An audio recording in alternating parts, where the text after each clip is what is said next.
Merci, Madame la Ministre. Je crois que quelqu'un qui est un archéologue et un conservateur du patrimoine, comme je l'ai été pendant toute ma vie, j'ai pu voir la différence énorme entre la situation des monuments du parc d'Ancor en 1992, quand j'ai fait ma première visite ici, et la situation des monuments dans notre dernière visite du groupe d'experts ad hoc en juin de l'année 2025. Il y a une différence énorme. On peut dire que dans les années 90, il n'y avait pas l'accès aux temples parce que les temples étaient minés. Il n'y avait pas de préservation, il n'y avait pas de sauvegarde, il n'y avait pas d'intervention. Donc, à l'UNESCO, nous considérons tous que les opérations de collaboration, de travail interdisciplinaire entre les équipes internationales et les équipes de l'APSARA ont profondément changé l'aspect des temples d'Ancor. Ça, c'est le premier point très important. Il y a une différence d'aspect des temples d'Ancor. Le deuxième élément très important, c'est le fait que dans ce pays, il y avait essentiellement, jusque dans les années 80, une grande institution scientifique qui est l'École française d'Extrême-Orient.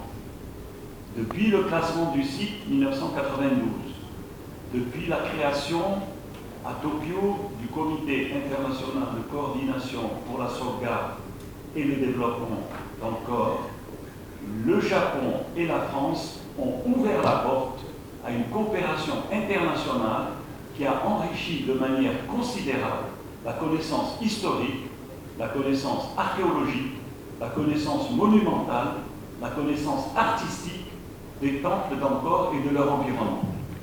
Le troisième élément important, c'est la renommée mondiale. Il n'y a pas d'autres sites où il y a eu la présentation d'une charte qu'on appelle la charte d'Ancor.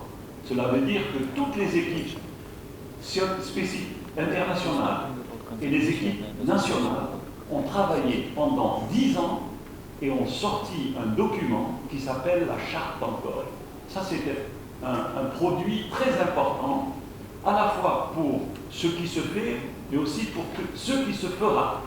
Et ma troisième observation, c'est le fait que il y a eu à Siem Reap, à cause de l'importance du site d'Ancor, une conférence internationale organisée par 2 organismes de l'ONU, l'UNESCO et le WTO, le World Tourism Organization, qui a sa base en Espagne, à Madrid. 2 grandes organisations qui se sont réunies ici, à Siem Reap, pour parler du patrimoine et du tourisme. L'UNESCO a amené des experts pour parler du patrimoine dans le monde et comment ce patrimoine est perçu et vu par le tourisme. Et enfin, on peut dire beaucoup, je peux parler pendant longtemps parce que j'ai travaillé ici depuis des années sous l'égide de son Excellence M. Sokan, sous l'égide de son Excellence Mme Sakona et tous les collègues de l'APSARA avec lesquels nous sommes des amis, nous ne sommes pas simplement des collègues. M.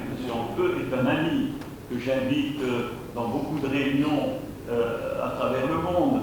Eh bien, la dernière remarque que je voudrais faire, c'est l'enrichissement muséal. On a les monuments, on a les sites, on a le patrimoine immatériel, mais on a aussi une chose qui n'est pas encore totalement connue, mais qui est un résultat tangible des efforts du gouvernement royal du Cambodge, c'est l'enrichissement muséal, c'est-à-dire les objets.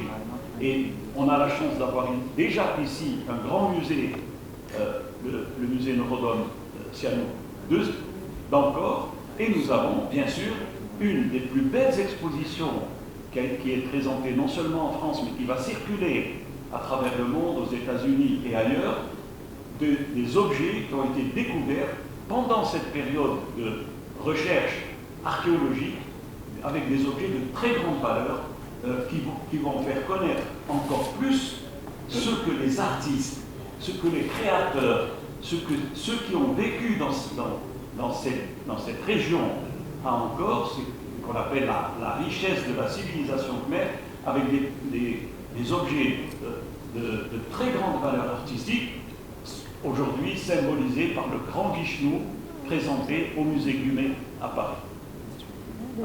Dernier point que Madame la ministre, son Excellence Sapona, me demande d'aborder, c'est celui où, de temps en temps, un certain nombre de pays pensent qu'on peut faire une réplique d'un monument, surtout lorsqu'il est sur la liste du patrimoine mondial. Alors, c'est une opération qui n'a pas de véritable caractère culturel, et aussi bien à l'UNESCO que dans les organismes internationaux comme l'ICOMOS, comme l'ICROM, les grandes institutions internationales qui travaillent sur le patrimoine, ne sont pas du tout favorables à la création de répliques, car ces monuments, ils ont une valeur par eux-mêmes, une valeur intrinsèque. Ils ont été reconnus parce qu'ils ont une valeur exceptionnelle, universelle. Donc si on fait une réplique d'un monument, jamais il ne pourra avoir cette même valeur universelle, jamais il n'aura la relation entre le monument et le peuple qui en a hérité et qui en fait son identité. Son Excellence Madame Sapona, et moi je le dis souvent aussi dans mes relations dans les universités, dans les conférences, il n'y a pas de pays qui a mis dans son drapeau un Korvat. Cette relation entre le monument et l'identité culturelle d'un peuple ne peut pas être remplacée par une réplique. Et je voudrais ajouter, si vous permettez, que si un pays s'amusait à reproduire Notre-Dame de Paris, le Taj Mahal de l'Inde, ou n'importe quel grand monument symbolique de l'histoire du pays, de l'identité du pays, de la créativité du pays, on ne peut plus avoir sa même valeur. Il n'aura aucune valeur. Il n'y a pas de texte qui empêche qui que ce soit de refaire une copie. Mais ce n'est pas dans l'éthique. Dans l'éthique de tous les pays, n'est pas de faire une copie de quelque chose qui a été créé, qui a été l'objet d'une création venant de la religion et de la sacralité du pays. On ne peut pas la reproduire avec les mêmes valeurs. Et c'est la raison pour laquelle il y a très peu, à part de faire comme Las Vegas, des reproductions factices, mais qui n'ont qu'un caractère commercial. On ne peut pas refabriquer une histoire.